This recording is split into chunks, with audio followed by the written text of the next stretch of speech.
section, we will be looking at how to move cattle through the yards to minimise stress to the cattle and ensure the safety of the operators. We will introduce you to a systems approach to cattle handling which increases efficiency in the yards.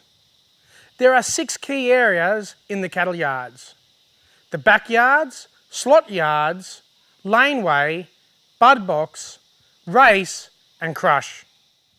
We will demonstrate how to move the cattle using horses as well as on foot.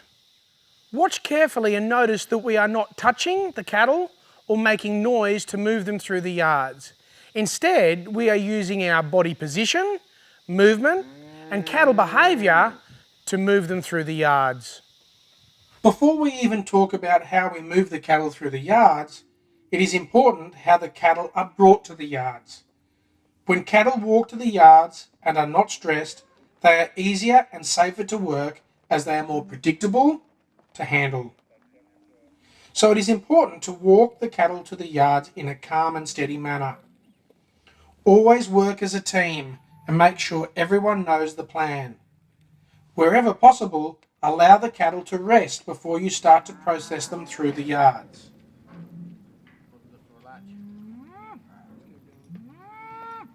The cattle yards can be divided into 6 key areas.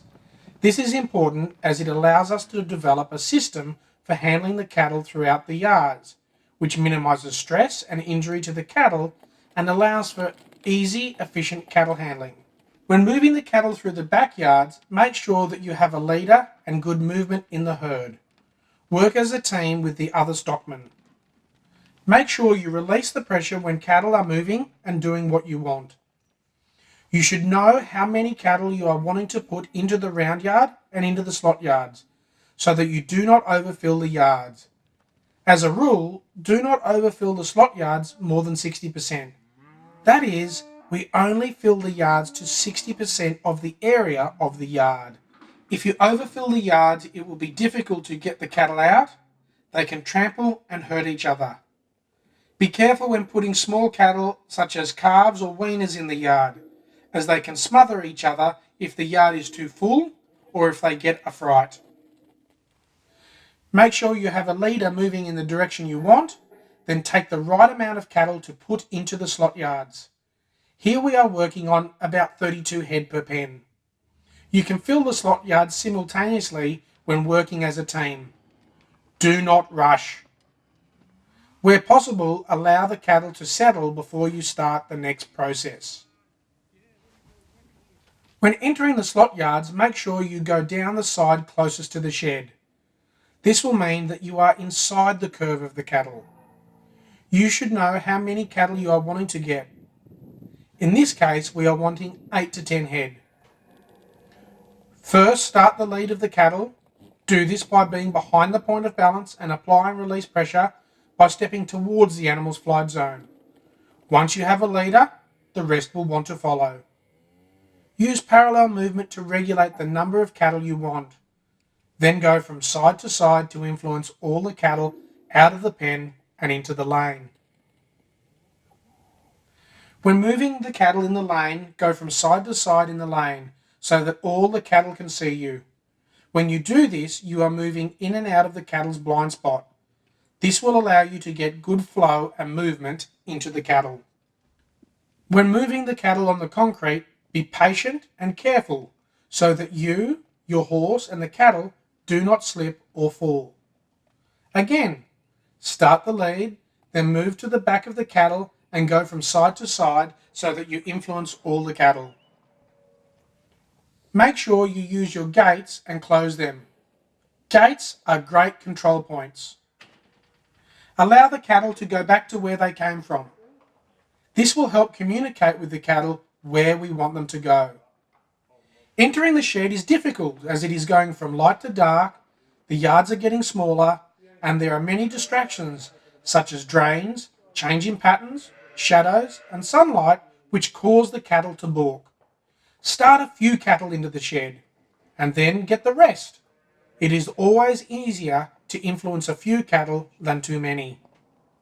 Notice we are working in multiples of 8 to 10, as this is the most efficient number to move and influence in the yards. The bud box works on two main principles. Firstly, that cattle want to go back to where they came from. And secondly, that cattle move around us in a curve. So never fill the bud box more than 30% and always work the bud box from the crush side of the box so you are inside the curve. Again, start the lead animal, then regulate the flow of the animals by using parallel movement. Move your horse steadily and calmly so that he doesn't fall over or get a fright. Position is the key to moving the cattle out of the bud box and into the race. If the cattle are moving down the race and do not stop, leave them alone. You may need to tie up the bump gates and move the divider so that cattle do not balk. When necessary, use parallel movement to move the cattle down the race. You can also use your body movement to get them to move if they have stopped. Remember that cattle have two eyes, so if you have a difficult animal, influence it from both sides of the race to get it to move.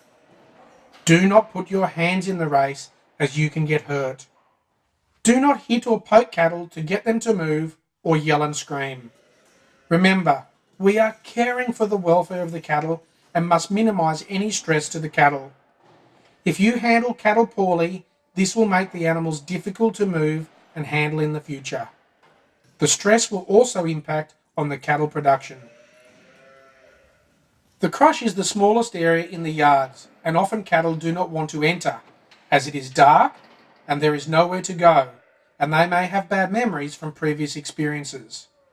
So it is important to handle the cattle as best we can when we carry out any procedures in the crush. To get the cattle to enter the crush, you may need to open up the front door, which will let them think there is somewhere to go and also lightens the area inside the crush. The main objective is always to get the animal in the crush first.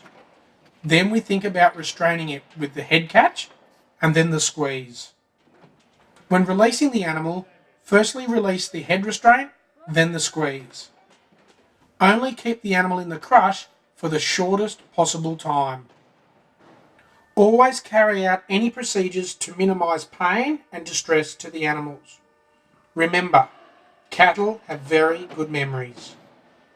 I hope you've enjoyed watching how we move the cattle through the yards using a systems approach. You can now go on and watch the rest of the series and see how we use a system in moving cattle in and out of winter pens and on pastures.